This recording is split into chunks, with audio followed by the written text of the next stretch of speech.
Hey YouTube, back to a sort of more usual type video rather than being out the car. So here we go, a review of a Gibson Les Paul Studio. I'm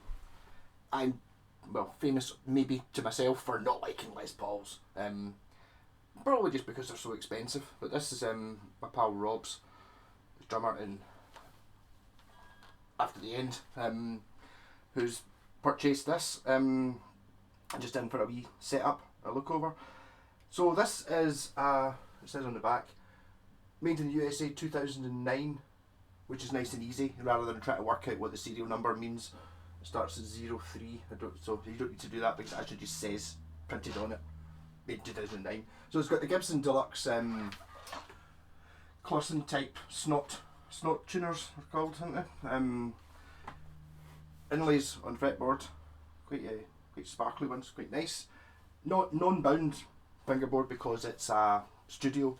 I mean, I'm really not that into, I don't really know that much about Les Pauls of this year. I remember when I bought mine, my SG Special, 20 odd years ago, there wasn't a huge range of Gibson guitars. You kind of got the SG Special and the SG Standard and the Les Paul Special and the Les Paul Standard, and that was kind of it. So this has still got a carved top. I don't think it's got a maple top. Well, it is a separate top, but to me that looks like mahogany. So I think it's a mahogany top, mahogany body. This is a brown. Would be the colour. It's just one of these thin finishes, so you can see it there. Actually, you can see the grain through it. I don't think that was the case. Like the studio when I bought mine, it's like 95 or something like that. I think the studios were more. It was the solid painty ones. But I'm not really sure about that. So usual Les Paul setup. You've got 2 valves, 2 tones, pickup selector. Well, this one has been modded. I'll tell you about it after I've played something like that. So yeah, neck on it is quite thick and chunky. I actually like the neck on this. I don't know. I mean, my pal's always talking about he doesn't like the slim taper necks. I don't know whether this is a slim taper neck or not. I don't think so. I think it's to me, it just feels like a Les Paul neck, so I don't think it's anything special. It's quite rounded though. What I would want on a Les Paul, basically, I would ideally in my Trade Tuesday thing, I was saying I was going to try and get trade up to get a Les Paul. Something like this would do pretty nice actually. I'd probably be after one that was a bit more beat up though, so it was cheaper. This one is pretty much mint. It does have a dent in the pickup there, you can see it's like in the cover. So there we go, playing through my Laney VC30, I'm using that cabinet there, there's no pedals on. Right pickup.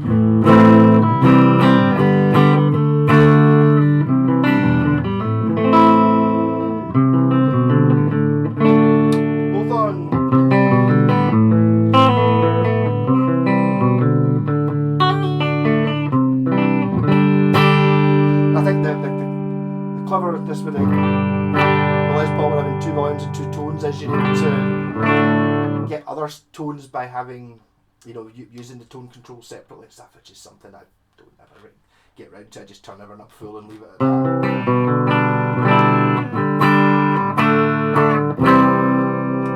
Stick with my Joyo US Stream pedal. Fresh pickup.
went to a wee jam on it. Said it's been modded. This has Epiphone pickups in it. I think the previous owner, before my pal bought it, had sold the pickups for some reason and then just put in temporary ones. I don't know. I wonder if maybe he had like, you know, he'd bought really expensive pickups for it, and then when it came time to sell the guitar, he'd taken the really expensive pickups out and put them in this. But to be honest, Epiphone pickups have come a long way. I mean, when I bought mine, going back again to, because that's like 20 years ago, I was into, like the way everyone else is into Gibsons and Fenders, whereas now I'm into Japanese stuff, so it's I'm not as up to date. But my Epiphone SG, which is really nice guitar, it's a Samick one, so it's like a really thin guitar. The pickups in it were pants. They were noticeably awful. It was a huge difference when I put other pickups in it, and the pickups I put in it weren't, I didn't put like Seymour Duncan's or any expensive pickups. They were out a Korean, what did I put in it? It's now got P90s in it, but I put ones out of Dean Cadillac, like a Korean Dean Cadillac in it, and they were night and day compared to the original Epiphone ones. Going back to that era, I think one of the problems they had when Epiphone were, you know, contracted out, or Samick were contracted by Gibson to make their guitars, the guitars were awfully good, so they put intentionally bad pickups in it, so that you would pick up the Epiphone at 220 I paid for mine, and a Gibson one at the time was 600 for a start, and you would pick up and the Gibson would sound much better because it, regardless of whether it's a much better guitar, which I'm kind of going with my SG Special and my Epiphone G400, and the Gibson is not really better built. So if you put the Gibson pickups in the Epiphone, I think much less people would buy the one that's 3 times the price. They would just go, oh, it sounds the same. So they put intentionally bad pickups in it. I don't think that's the case these days with Epiphone. These pickups, actually, I took them out to have a look, actually are Epiphone branded in the back. So I think the ones that are Epiphone branded are actually pretty good pickups. What Epiphone did was the hardware got better, but the actual quality of the guitars went down. Because with my Samick, when I had maybe a month ago now, my pal got a green modern SG with P90s in it. Did it have P90s in it? No, I don't think it did, but the one I liked had P90s in it. And it looked absolutely fantastic from a distance, but the build quality was nothing like as good as the Samick one I've got. But the pickups in it were, you know, so instead of making a pure amazing guitar and putting bad pickups and make it sound, they just made a sort of cheap guitar. Sorry, Epiphone lovers, they're not as well built now as they were in the 90s by Samick, so they're now, but they've now got much better hardware. So if you've got like a Samick, that's a 90s era Epiphone Les Paul or whatever like that, you really do want to be upgrading those pickups because they are pants. Or the ones in my guitar were anyway.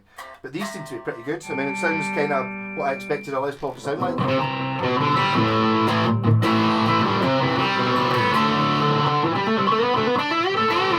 bridge pickup's fine anyway. The neck pickup is a little bit muddy. It's not, I mean, it's not saying it's a bad sound in any way. It's just that the neck pickup in my SG Special is an absolute stormer. One of my favourite pickups of all time, that pickup in the neck.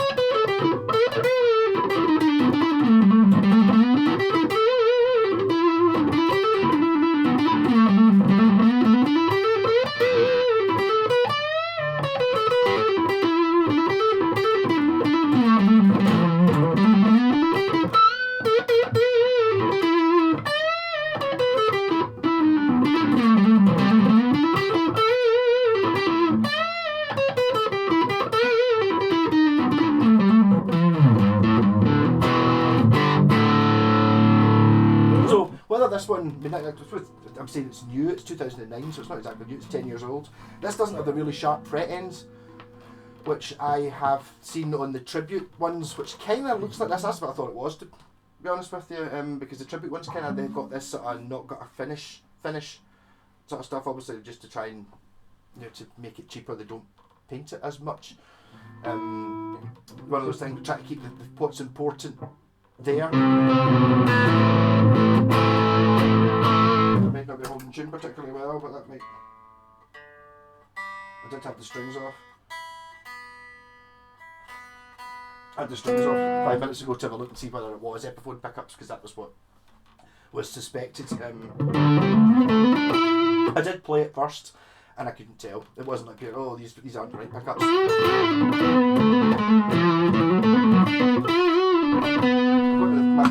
My new favourite pedal, the first pedal, and then the neck pickup sounds fine.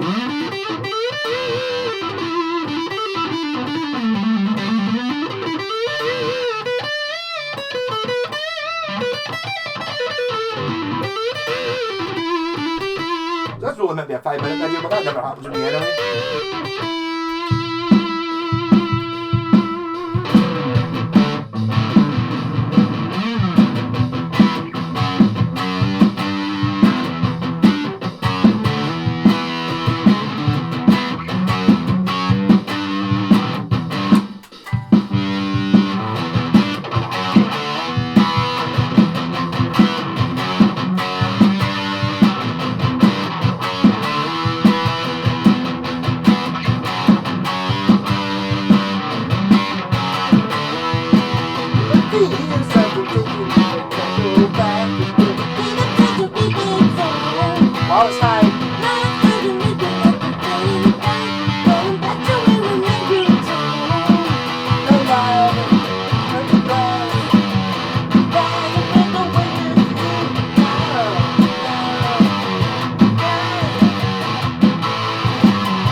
Okay, I was about to say that the neck pickup wasn't really cutting it there, but that's because I turned the volume down to half. That's one of the things you get about having two volume controls. Well, I struggle just because I'm not really that used to it. Looking about, most of the guitars I've got, not that many have the two volume controls. So the chances are sometimes you go to a pickup and it's off, or the volume's at half and everything sounds a bit funny.